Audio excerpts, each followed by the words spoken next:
सारे ऑन कर दीजिए. हेलो.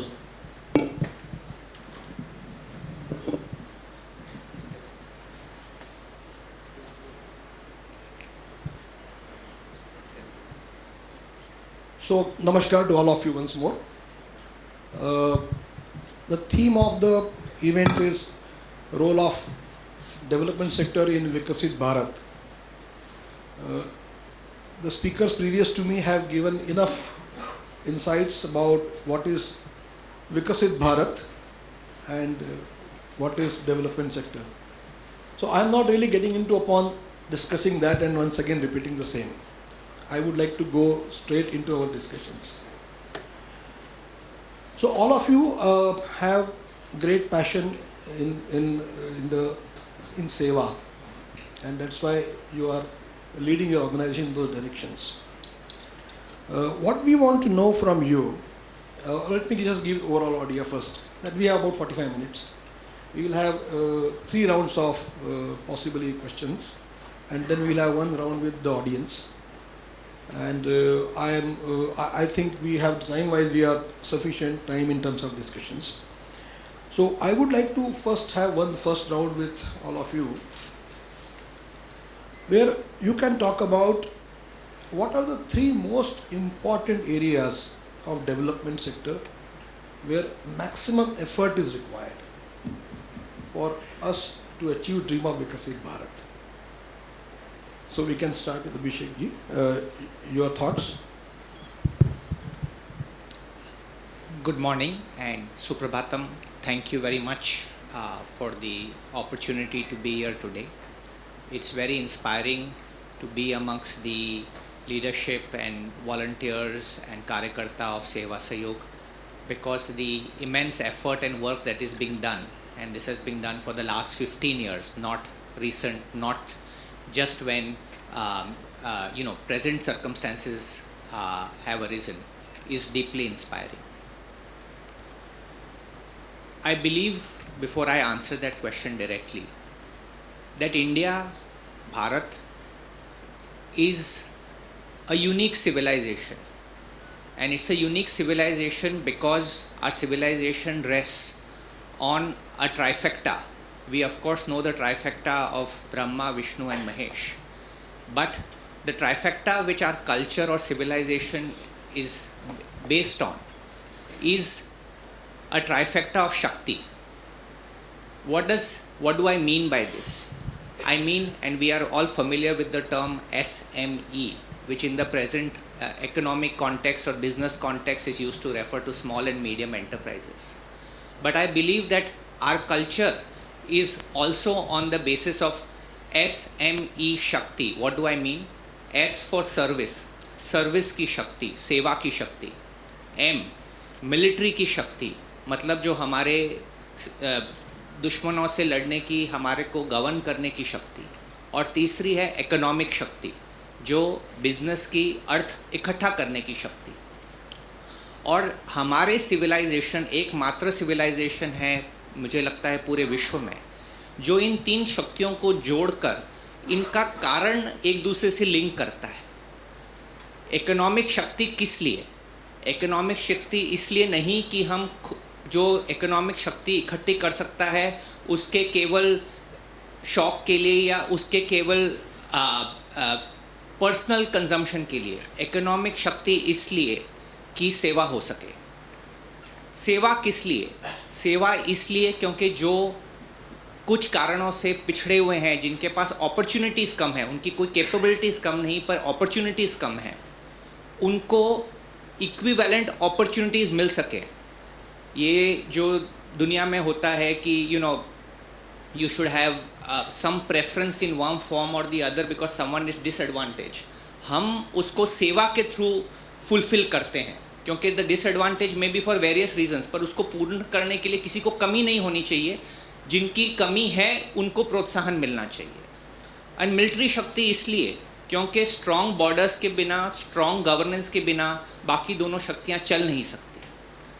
और अलग अलग लोग अलग अलग इन तीनों शक्तियों को जोड़ते हैं, मिलाते हैं. पर हमारा सिविलाइजेशन हम सबको यही सिखाता है कि ये जिसके पास भी ये शक्ति हो, उसका कर्तव्य है, उसकी रिस्पॉन्सिबिलिटी है कि वो बाकी दोनों शक्तियों में अपना सहयोग दे सके, उसमें अपना कार्य कर सके।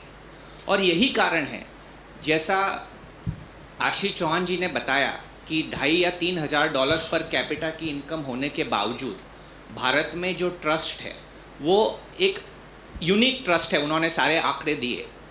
77 सालों में भारत ने जो प्रोग्रेस की है, और मैं बोल रहा हूँ कि 77 सालों में जो प्रोग्रेस हुई है वो इसलिए नहीं हुई कि जो हमारे आसपास के बाकी देश हैं उनकी सबकी हमको सिचुएशन पता है। पाकिस्तान, श्रीलंका, बांग्लादेश, नेपाल, ये चारों देश ऑफिशियली अपनी बैंक्रप्सी डिक्लेयर कर चुके हैं और IMF, वर्ल्ड बैंक इत्यादि से लोन ले लेकर अपना काम चलाते हैं। और हम भारत में गर्व से कहते हैं कि हम 5वीं बड़ी अर्थव्यवस्था हैं, 4थी बड़ी अर्थव्यवस्था अब होने वाली है। और इसका ये क्यों हो रहा है? इसका कारण है कि हमारी संस्कृति में सेवा का, जुड़ाव का, एक दूसरे का सहयोग करने का जो मूल रूट्स हैं वो इतने स्ट्रॉन्ग हैं कि जब 77 इयर्स पहले हमको बिल्कुल एक वीक करके छोड़ दिया गया था, उसके बाद भी हम शक्ति से बड़े हुए हैं। और धर्म की शक्ति होने की वजह से इन 3 शक्तियों का विकास होता है। आदरणीय प्रधानमंत्री जी जिस तरीके से भारत में आए हैं वो ट्रूली एक यूनिक है। और वो यूनिक इसलिए नहीं कि उन्होंने भारत का विकास किया है कि वो संघ से जुड़े हुए हैं, पर आप पूरी दुनिया में देख लीजिए, ऐसा नेता, ऐसी सोच, ऐसी लगन वाला नेता पूरी दुनिया में नहीं है। तो भारत को मिला क्यों? भारत को मिलने का कारण ये है, अगेन गोइंग बैक, कि हमारी जो संस्कृति है, हमारा सिविलाइजेशन है, वो ट्रूली यूनिक है। और उसके चलते हुए जो हम बिज़नेस सेक्टर से आते हैं, आप सभी कमर्शियल वर्ल्ड और बिज़नेस सेक्टर से जुड़े हुए हैं, वो जो हम सब कर रहे हैं हमारे मन से इसलिए कर रहे हैं क्योंकि हम में सेवा का भाव हमारी संस्कृति से आता है। लोढ़ा जो हम फिलैंथ्रोपिक फाउंडेशन चला रहे हैं उसमें हमारा सोच कुछ दिनों पहले हमारे बड़ों की आज्ञा से और परिवारजनों की कंसेंट से हमने कंपनी का 1/5 ओनरशिप लोढ़ा फिलैंथ्रोपिक फाउंडेशन को ट्रांसफ़र किया, जिसका वैल्यू करीबन 20,000 करोड़ के आसपास है। और ये करना, इसमें हमने कोई बड़ा काम नहीं किया। ये करना ये कर्तव्य है और ये कर्तव्य हमारे धर्म और संस्कृति से आता है। ये जो इस समाज की ताकत है इसको कोई रोक नहीं सकेगा, ये मेरी सोच है। और इसलिए इस समाज में हम जो जितने सक्षम हो, जितना कर सकें, वो ना केवल हमारा धर्म है, पर उसके करने से हमारा जो विकास होगा और भारत का विकास होगा, वो मेरा मानना है कि भारत को 21वीं सदी में हम जिस हाइट्स पे पहुंचेंगे वो आज हम सोच भी नहीं सकते। ना केवल 2047 में विकसित भारत होगा, पर उससे भी हम बहुत बहुत आगे बढ़ेंगे। धन्यवाद। Thanks, Ravinder ji. Again, thank you, Seva Sayog. What started as a simple association with one school kit assembly and donation 15 years ago has really grown so big, and it really feels very nice about it. So thanks for calling me here today.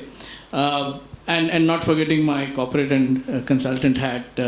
To your question, I thought I would present it in a standard framework as we sometimes like to do. So if we have to look at a Viksit Bharat in 2047, there are 3 dimensions on which I think we have to focus. And in each of the 3 dimensions, at least from my perspective, I thought there would be 3 important areas. So the first dimension is geography. For a country as vast as India, I think for Bharat to be truly Viksit, which is all-inclusive and all-round growth, the 3 geographic areas which need specific focus, in my opinion, the first and foremost would be the border and sensitive areas. Let us not forget that we have a border with multiple countries, which is vast, which is complex, and our relationships with many of our neighbors are not at the best. And therefore, it is extremely important that the social fabric in the border and sensitive areas is strengthened and becomes very, very strong as we become a Viksit nation. The second geographic area which I think needs focus is by far something which is part of our entire history, our culture and our evolution, the Himalayas. The entire Himalayan range and the Himalayas have been susceptible have suffered a lot, and we are seeing some of the dangers of the ecological challenges that are happening in the Himalayan region.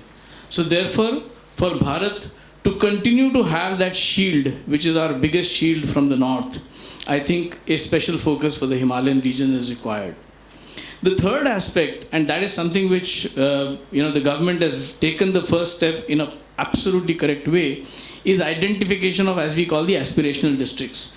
Finally, not everybody is equal, not everybody has had the same success, and therefore to identify aspirational districts and make sure that they progress is part of the growth that we are looking for. So on the geography front, these are the three which I think we should be focusing on. Again, as a Samaj, I think every aspect, every part of the Samaj needs to progress. But there are three specifically weaker sections which I thought we should highlight and look at how we can focus on them. For very obvious reasons, again, as a country as vast as India, the tribal population in India is very diverse. Systemically, they have been a bit broken away from the growth and civilization. And yet they have a very strong social fabric. So if we can concentrate and make sure that there is some focus towards our tribal population, we will definitely achieve our goals. The second part of our population which needs a special focus is the Divyangs.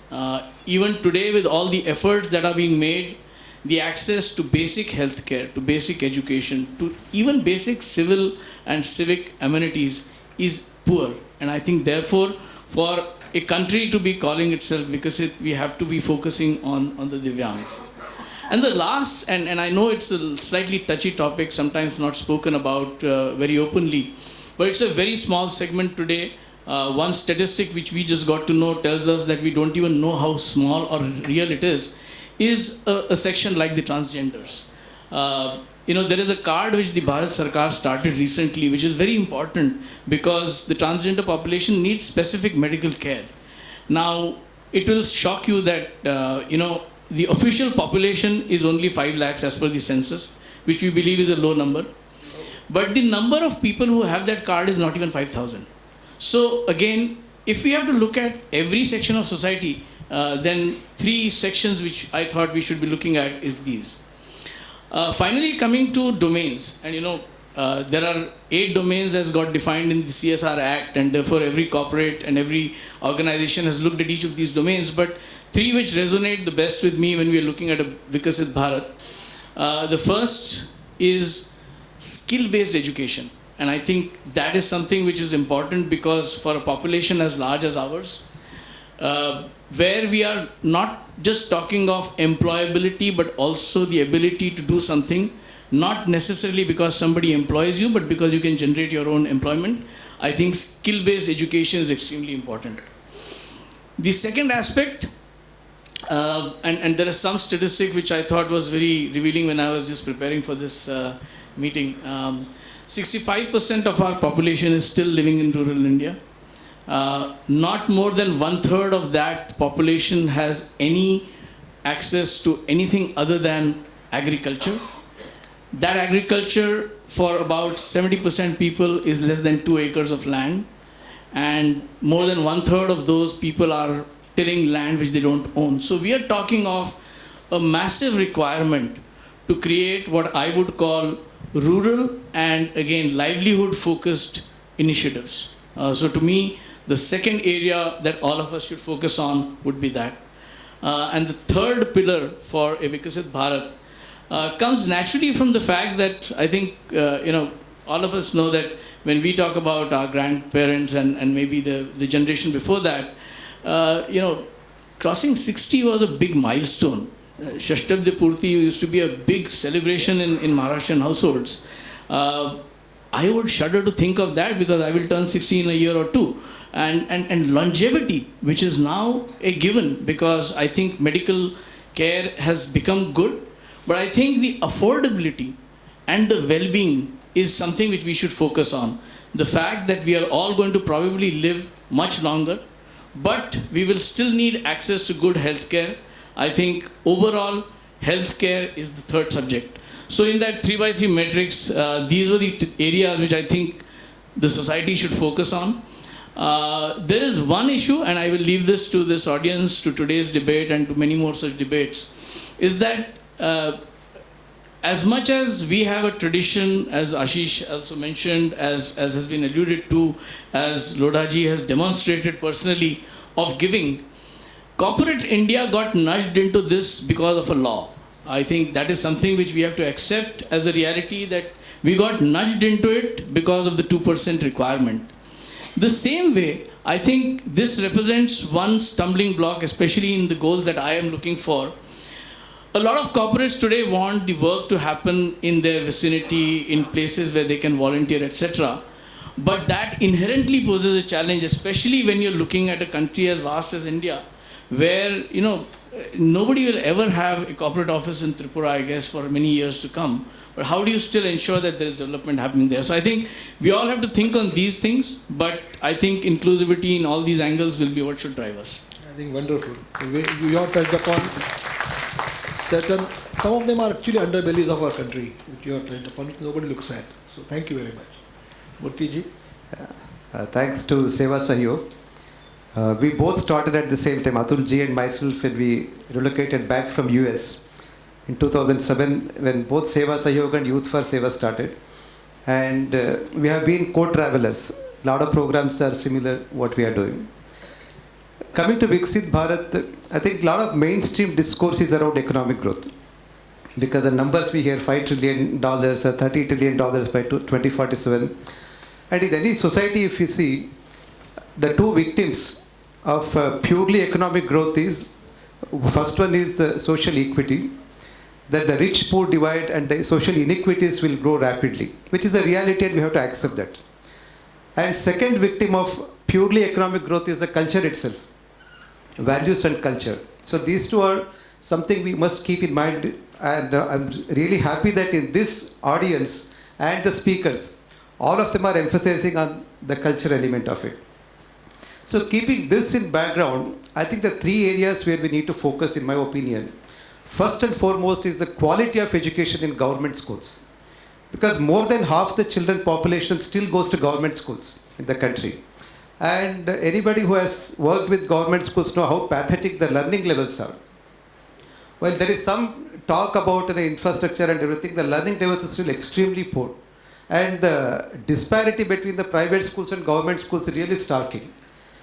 And this is where the development sector has to pitch in and play a much bigger role in ensuring that the learning levels are brought to same level as private schools. And second area I feel we need to focus is on promoting positive health. Because a lot of times when you focus purely on GDP growth, we will actually be benefiting if there is more illness.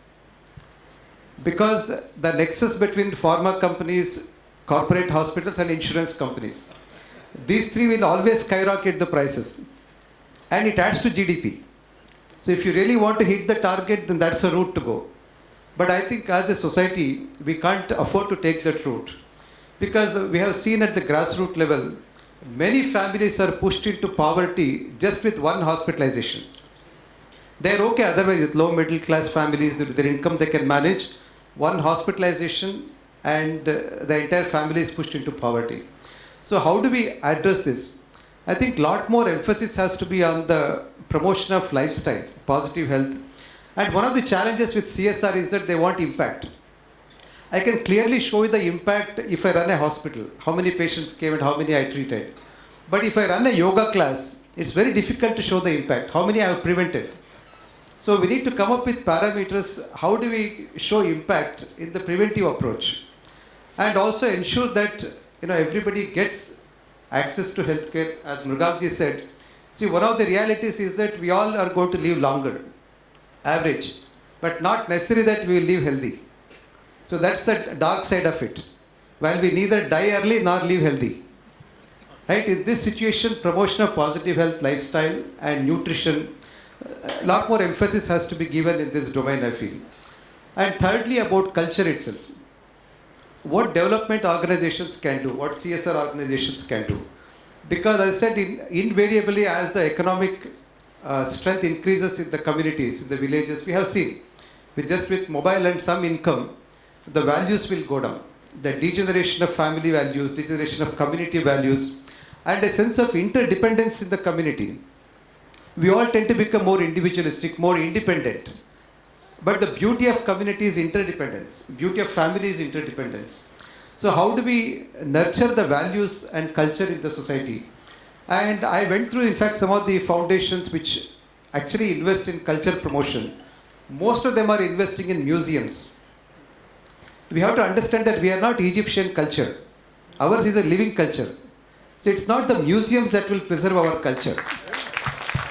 We must invest in the activities that promote culture in a living manner. So I think these are three areas broadly: the quality of education in public schools, second is positive health, and third is the culture itself. These are the three areas I feel we need to focus. Excellent, excellent. So I'll just touch upon some of the areas which you talked about. That we have to focus on tribals and also aspirational districts we talked about. So in my experience, and we have a lot of CSR community here, executives from CSR functions of the companies and senior executives. And we also talked about very strong desire to measure impact, and that to impact in a manner as if we measure the ROI. So it has to be measurable in how fast can you show it to us. And these things don't happen so easily. So when I worked with a NGO called Shiv Ganga, it's in Jhabua. It is just 100 kilometers from Indore. And we approached many companies which are having manufacturing at Indore and headquartered in Mumbai about CSR. And all of them said, look, we are doing CSR, but we'll do it around our own plant. This is the point which you talked about. And I said, look, Pithampur, when it was there, I worked at Pithampur in the beginning. It was a small village. Today it is almost like a 5 lakh population. So how much money you will pour in Pithampur? Just go 30 kilometers away from them, there is Jhabua. But nobody wants to go there. They want to just remain vicinity and do it easy. So we have challenges in all these areas. Going to our next round, I would like to just talk to Abhishek ji. What do you see in this situation, a role of foundations? What should they actually focus on? And you are focusing on culture, one of the important things which I see. But one is foundation, second is, in India, we have a different meaning for wealth. हम उसको बोलते हैं धन संपदा. हम बोलते हैं आरोग्यम धन संपदा.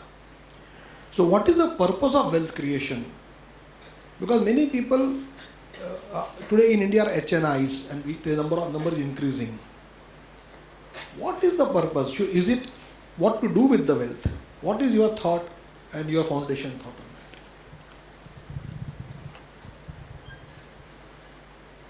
This Miteji is a very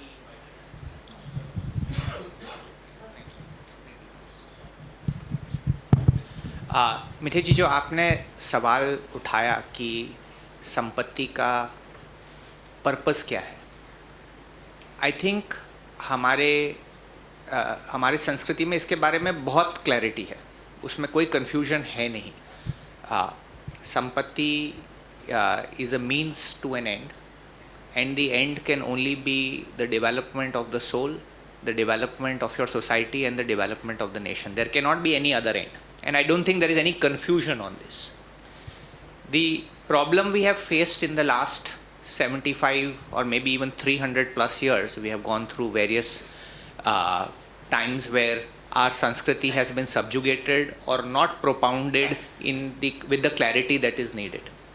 And that's where I believe the problem lies, that today as wealth is getting accumulated in a bigger manner, physical wealth or I would say monetary wealth, where is the effort to make sure that the potential and likely wealth creators, wealth accumulators understand what our Sanskriti tells about the purpose of wealth? Some of us, I'm sure most in this room or all in this room are very lucky that through family traditions or elders in the family हमको कुछ सिखाया गया या बताया गया.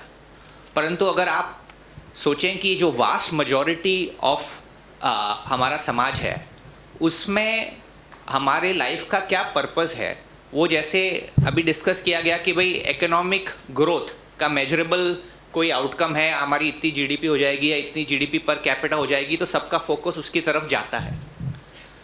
परंतु हमारी life का पर्पस क्या है? क्या हमारा पर्पस ये है कि हम 2500 से 5000 और 10,000 और 15,000 और 25,000 की हमारी जो भी मेजरमेंट की डॉलर्स पर कैपिटा में चलते रहेंगे? पर होगा क्या जब 80,000 डॉलर्स पर कैपिटा की अमेरिका में भी दोनों सब लोग एक दूसरे के साथ में लड़ते हैं, तो क्या कारण है फिर 2500 से 80,000 जाने का और पूरा जीवन इसी में व्यर्थ बिताने का कि हम सिर्फ इसी को भागते रहें, इसी को पुश करते रहें? So I think it is very very important that without measurable, whether quantitative or qualitative, but reasonably clearly measurable metrics, the focus of society will not move away from wealth accumulation, monetary wealth accumulation, to a more holistic approach. And therefore, I think institutions such as Seva Sahyog and the larger Sangh Parivar have to now change this narrative by propounding, just like Bhutan did national happiness, whatever their product or whatever they call it, GHP या जो भी है, पर उसका अभी तक measurability आई नहीं है। हमको मिलके जो यहाँ के हमारे इतने अच्छे इंटेलेक्चुअल्स हैं, we need to sit together and create a measure which India can be each year saying this is the progress, which is an equalization of all the problems we have spoken about, but in a sensible way what a human can do. मेरी income कितनी है, मेरा giving back कितना है, इसका जब हम matric साथ में लाएंगे तब सोसाइटी के वेल्थ क्रिएटर्स को, वेल्थ अक्यूमुलेटर्स को हर लेवल पे, you don't have to be अरबपति करोड़पति to give back, we are all able to give back in different ways, and we just need to make sure that we have that measure rightly put into place so that we all know that the purpose of our life is not monetary wealth accumulation, but it is accumulating monetary wealth in order to be doing something with it, and that what is that doing something with it, I think needs a lot more clearer definition. Thank you. आपके कहने बात से मुझे एक श्लोक जो मैंने सुना था बचपन में मेरे ग्रैंडफादर से वो याद आ गया, विद्या ददाति विनयम विनयाद यत्रि पात्रताम पात्रताम धन प्राप्नोति धनात् धर्म धर्म तथा सुखम। बहुत धन्यवाद, बहुत मृगांक जी, your cap as Seva International Chairman, you work a lot with Indian diaspora. So very important for us to know that where do you see the role of Indian diaspora in development? Because they are actually wealth creators for their countries where they belong to. And what is their role? And is it only just providing money, or is it also emotional role? So what has been your experience in Seva International when you interact with Indian diaspora? So I think while you touch upon the fact that wealth creation and therefore support in monetary terms is an integral part, I think the fundamental reason why somebody has been able to find an opportunity outside this country, make some name for himself or herself in a land so foreign, is because they possess some skill set. That skill set could be in terms of technical knowledge, that skill set could be in terms of business acumen, that could be any sort of skill set that they produce. I think the first and biggest contribution which I guess we should have and we should foster is how can we nurture the diaspora to actually help India grow in aspects which are more on healthcare. Because if we believe we want healthcare, then we need to have healthcare developing in India.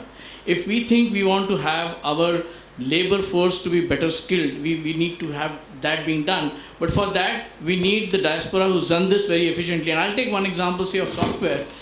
The largest software companies in the world are Indian today. But product-wise, almost all the large products still come from the outside and Western world. Why cannot we create the next Zohos and the next other companies which will create more Indian products? And I think this is where, so it is in every way technical know-how, and we have one of our Seva trustees who's in the medical field, And he's now set up a 150 people team in Hyderabad researching on cancer, because his objective is that he wants a cancer patented drug to come out of India. So I think these are the sort of things where we need diaspora connect. The second obvious and very big contribution obviously comes in the form of money. And it comes not because, again, that's the only way you can help, but because it is needed. And again, we saw during COVID, there were so many sort of concentrators, oxygen plants, and all these things which came mainly from Seva USA, Seva UK, and we were able to actually deploy them in India. But I think it's the last one, and I think there people in this audience have to play a much bigger role. As we are seeing in discussions around climate change, as we are seeing in discussions around anything in terms of a 25, 50-year discussion, it is extremely important that the way the world moves does not actually negatively impact this country. And therefore, we need a strong Indian diaspora to actually help us with policy advocacy.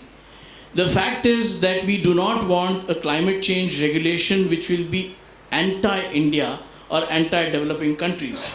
But to do that, we need proponents who will protect us and who will actually stand up for us in the developed world. So I think diaspora has a very big role in policy advocacy, in influencing other governments, and these are the things which actually help you when there is sometimes a crisis. What works? I think what works is what we have seen again. All of us know this, but to just propound, simplest things is the lowest common bond, right? People have a bond with their family, with their society, with their village, and I think that works very well. You just need to make sure that that connect is maintained. I think a second, and I think Venkateshji mentioned this, Indians tend to be, and I guess maybe everybody is, but at least we see that, we tend to be very proud of our heritage. And therefore, that is one more emotional bond which triggering that can actually get much more diaspora to connect. And the third one, which maybe I'm biased because of my views politically, but I see that happening in the last 10 years very much, is that you have to have a pride in being an Indian. And I think that is the third connect which is helping. So from a diaspora perspective, from the grassroots, the lowest level connect of the family, to actually the heritage, to then being proud of being an Indian, are some of the triggers that we are seeing connect the diaspora back to India. Thank you. Thank you. Murthy ji, your entire foundation of Youth for Seva is volunteering. So, can you give us what are your thoughts? Because Seva Sahyog also has a lot of volunteering as a core. I am a volunteer for Seva Sahyog, for example. So, what do you see the mindset of volunteers? What they expect when they give their time, and what has been their emotional take back? If you can throw some light on that. I think in India, if you ask most of the people, why do you want to volunteer? One phrase we hear very common is that I want to give back. See, in US also I used to volunteer, and if you ask Americans why do you want to volunteer, they say they want to help people. So this idea of Samaj Run, social debt, which is very inherent in Indian minds, that we all feel that I am successful today not just because of my own effort. The entire society has played a role in my success. So this sense of social debt is very inherent in Indian mind, I feel. That's one of the driving factors why a lot of people want to volunteer. That said, in the corporate sector especially, there is a push from the top also, especially in the IT companies, US-based companies. They see a lot of value in employee volunteering. When employees volunteer, their value system gets altered and they get exposure to realities. See, the transformation from Prince Siddhartha to Gautama Buddha is simply the exposure. He was brought out from his comfort zone and made to see the realities. That's what corporate volunteering does. Sitting in our own comfort zones, we don't see the realities.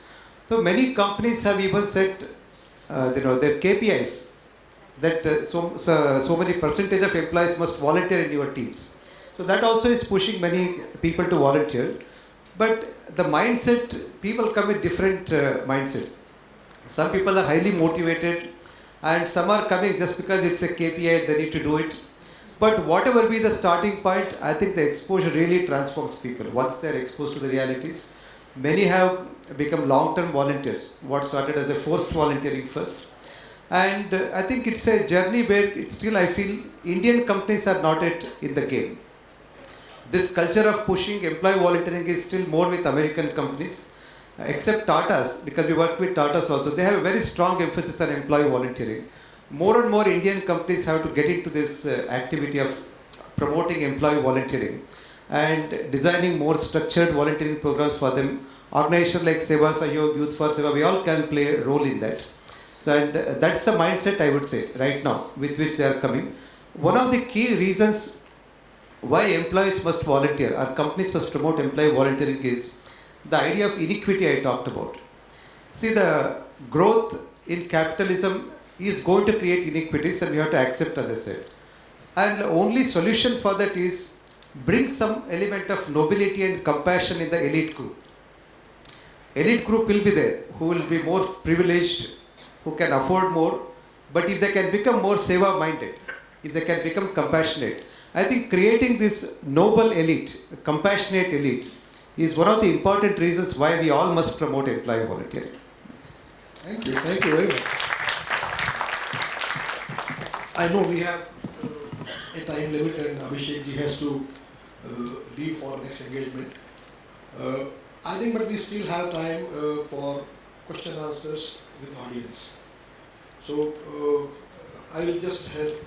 Yes, sure. Can somebody help with the mic? You can tell your name and kindly be brief on your questions, and if you want to address question to somebody specific, that you know, or it can be anyone can take. Morning. My name is Ramesh Daswani. I represent the charitable trust called Light of Life. The question is to the gentleman on the last who spoke on volunteering. The challenge which we face as an NGO, we invite volunteers from corporates to volunteer for many of our programs, which is excellent. We have no complaints about that, but we feel that it's more about tokenism of them coming, making a tree plantation, for example, and going. So that's one part. The second is how do we attract long-term volunteers, and how do the volunteers sustain your program, and how do we measure the impact of that volunteer and that program, because our experience is that volunteers don't last long. They come, they start, and then they vanish. That's my question. Thank you. I think this is the practical experience of most NGOs, I would say. But when employees come for volunteering, especially as I said, when it is mandated, as an organization they force that 30% employees must volunteer, they all come more for selfie opportunity, I would say. But your question is, how do we convert selfie volunteers to selfless volunteers? Right? This transition, it will happen for a small number of people. So I always say that volunteer engagement is like making palak sabji. When you buy palak, it looks very big. When you make sabji, only a handful of it will come out. But that handful is very nutritious. So like that, even if 100 employees come to your organization, target about 10 people. You observe who is the employee who is really doing wholeheartedly. That eye to observe is very important. Even 100 volunteers come or 50 volunteers come, find out who are really interested. And also at every corporate volunteering event, we give a sign-up sheet for people to sign up, those who want to do ongoing volunteering. I said company can only do the introduction to volunteering. Afterwards, it's up to us. How do we present our cause? How do we inspire the volunteers to get into long-term volunteering? I think if we get 5-10% of the corporate volunteers into regular volunteer, that will go a long way. And there are certain things we need to do. One is to retain the volunteers, as you mentioned. We have to nurture the motivation. There is no other carrot or stick for volunteers. Motivation is the key thing. And also make them part of your planning and decision making. Don't treat them as just free labor, but get them involved. In fact, today our trustees, if you see, the president of Youth for Seva, Mr. Natarajan, he came as a volunteer. He was CFO of Wipro. He started as a volunteer to teach in government schools. And all the trustees at Youth for Seva today are volunteers. They started the journey as volunteers.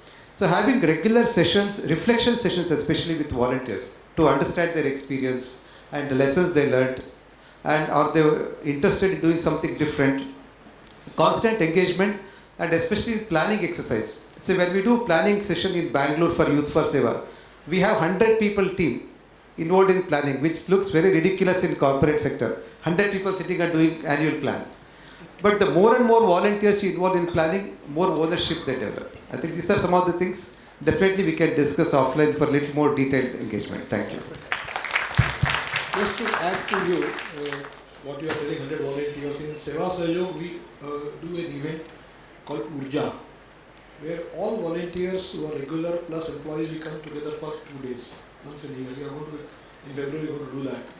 And the word Urja is basically to give energy, which comes from the plans and vision. So, thank you very much. Hi, my name is Rishi. I look after CSR in TIAA. I have a question for Abhishek. I'm a huge fan of your company and I follow your brand and I follow you. You talk about Viksit Bharat. I want to zero it down to Viksit Mumbai. 5 years back, and I live in Bhandup, Kishore is from Bhandup. 5 years back, a house in Bhandup was 50 lakhs, 55 lakhs, now it's about 1 CR. How do you build a Viksit Mumbai when you have such expensive housing, but you also need people to maintain those houses or clean up those buildings? So is there a way to look at building that equality in Bombay with the way the real estate is moving? And the infrastructure is also developing. Bridge the gap between have and have nots of Mumbai. जो आपका सवाल है उसका कोई मेरे पास direct जवाब नहीं है, परंतु मेरा इसमें मानना है कि आर्थिक जो भी प्रोग्रेस होती है, अगर किसी का 55 लाख का घर था और वो आज 1 करोड़ का घर है, तो उस घर ओनर के लिए तो एक बहुत अच्छी वृद्धि हुई है, उसके लिए उसका वैल्यू डबल हो गई है। क्वेश्चन ये है कि जब उसका घर 50 लाख से 1 करोड़ का होता है तो उसमें उसके मन में क्या भाव आता है? मैं बहुत समझदार हूँ तो इसलिए मेरा घर 50 लाख से 1 करोड़ का हो गया, वो एक भाव हो सकता है। दूसरा भाव ये हो सकता है कि देश का अच्छा अर्थव्यवस्था चल रही है, देश में अच्छी गवर्नेंस है, देश में अच्छा भाव है या सेवा का भाव है, इसलिए मेरा घर 50 लाख से 1 करोड़ हुआ है। और उसकी क्या सोच से वो उस जो उसकी वेल्थ में इंक्रीज है उसका क्या करता है, I think that is the question. देखिए, जो वेल्थ की प्रोग्रेस होगी, सैलरीज की ग्रोथ हो, घर की ग्रोथ हो, इक्विटी मार्केट में वैल्यू की ग्रोथ हो, ये सब अच्छा है। जितनी आर्थिक ताकत भारत की बढ़ेगी उतनी भारत की शक्ति बढ़ेगी। क्वेश्चन ये आता है कि उस शक्ति का हम करेंगे क्या?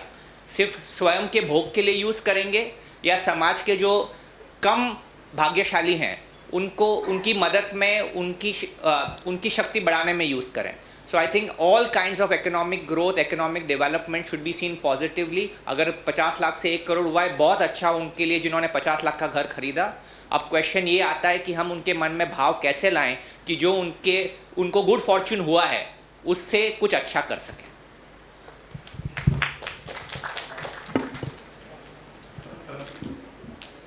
Question here. No, sir. My name is Dr. Vijay Kapoor. I recently retired from Reliance as the VP. My question is to all three of you, maybe this person in the middle.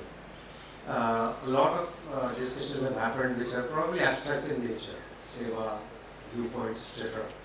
But probably, and all of these are important, but probably it will be beneficial if we identify specific areas where we need to make inroads, so that we can see some actual changes. One of the things that affects, the Swabiman, I think the initial speaker who opened this conclave said that is Swabiman or Swatva, that gets damaged or hurt right from the time that in Reliance I've seen GETs when they enter, and hundreds. And they come from all parts of India. And in the initial few months, they are kind of, the typical small town people. The first meeting to review and everything, and they see a glass of wine and beer clinking. Sir, can you come to the question? So these are the cultural impacts that are happening in the corporate world.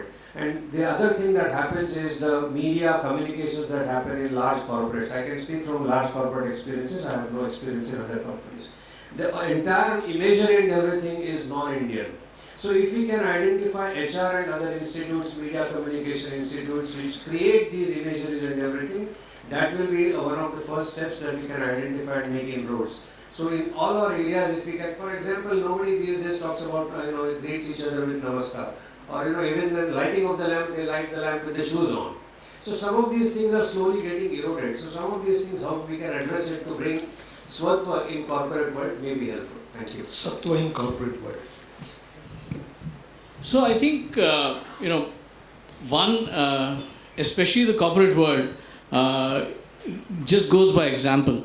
And I started my career in Citibank, and the joke in those days, this was 1990, people used to say, some companies were derogatorily called Lala companies, and we used to say, well, Citibank mein Lala sirf 5 saal mein badalta hai, baki kuch farak nahi hai. So I think it all starts at the top, right? And to your one point, I think these are subtle messages, but 5 years back, I wouldn't have attended a corporate event with so many people, and I can't see a single suit today just wearing this jacket.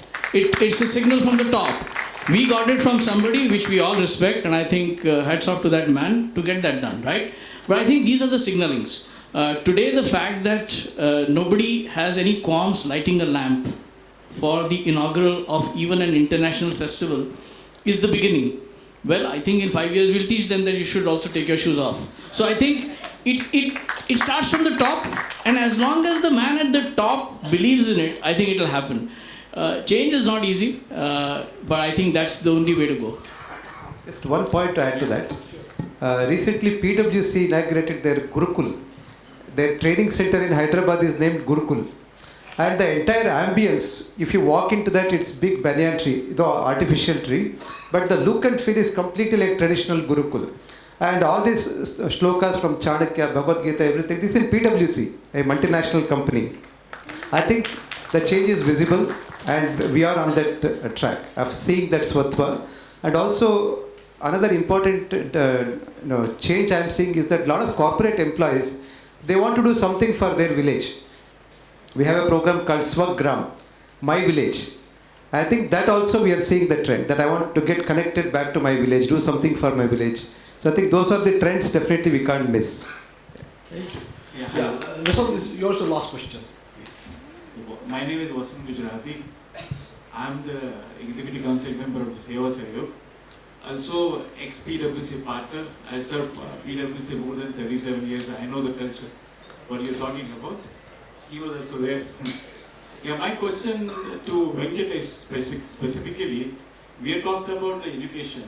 In Viksit Bharat, there is education is more important, as you said, but the quality of the education in the government high schools are not that of things, and unprivileged people from the different section of the society cannot take a good education even in initial stage up to errant standards. So what role NGOs can play to improve this quality of the education, or is there any scheme from the government where we can really improve the quality of the education so bright students can become up? I think when it comes to education, the implementation is more a state government initiative. So I see the difference in different states. But it is sad to see that most state governments are not very serious about it, because there is more money in private schools. A lot of MLAs and ministers, they run their own private schools, and there is no interest in most of the elected officials to see the quality of government schools. That said, there are exceptions. There are many ministers and MLAs who are doing it. Madhya Pradesh especially has done very good to improve the quality of education. A lot of residential schools they are bringing up. See, one of the things that happened in Sarva Shiksha Abhiyan is that every village should have a school. So the result was that every child is going to school, but every school has small number of children and the quality is suffering. So now there is a reverse direction of consolidation. How do we provide school buses and set up few good schools rather than setting up school in every village? You can't do justice if you set up schools in every village. That's one direction we need to see. Role of NGOs especially is in the use of technology, innovation, because government cannot innovate on that scale. This is where NGOs have to play a role. Recently, we are working with an innovator to use robots to teach spoken English. Because one of the challenges we found is even if some companies funding to teach spoken English in a village, we don't have trainers in village who can teach English. So we have partnered with an innovator in Mangalore. So we are going to launch in the next 2 months robots which is regenerative AI based. It's an artificial intelligence powered robot which can understand and it can interact with children. So some of this innovation is where NGOs have to play a role. Other thing is even as policy advocates, we have to push the government to focus more on the primary education, especially the quality of learning. These are some of the things that many NGOs are doing it, but I think the government still has to be a lot more serious in improving the quality of learning.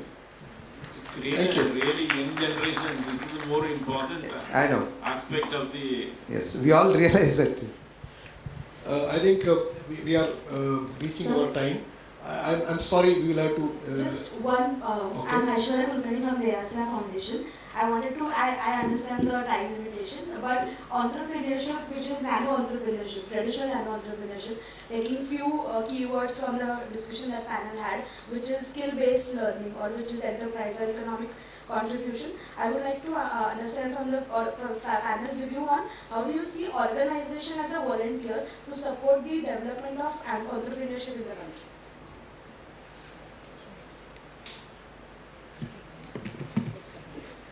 So I think, when you're saying organization as the enabler of entrepreneurship, there's the whole concept of seed funding and all the other things which people are promoting. But from a social organization perspective, I can give you a very small experiment, if I may say, and Venkateshji has been a guide for us in that, where we started a fellowship in Seva.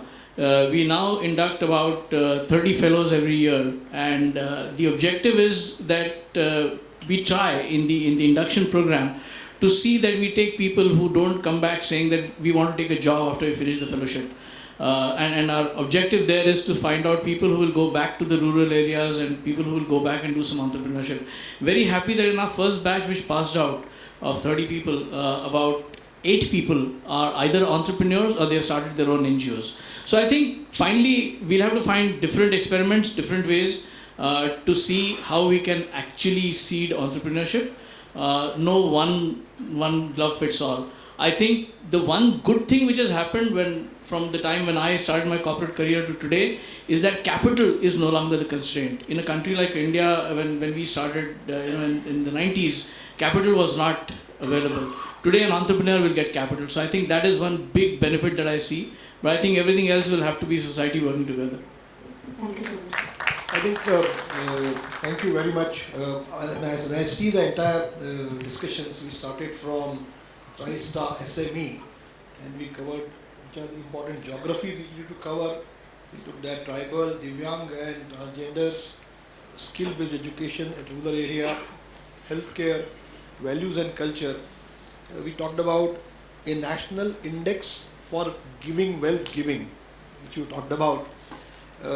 And we also talked about entrepreneurship and robotics, use of robots in education. So we covered, I think, in a short time, large area. Thank you very much for your valuable inputs. I would now request Kishorji to felicitate our panelists and we'll move on to the next session. Thank you.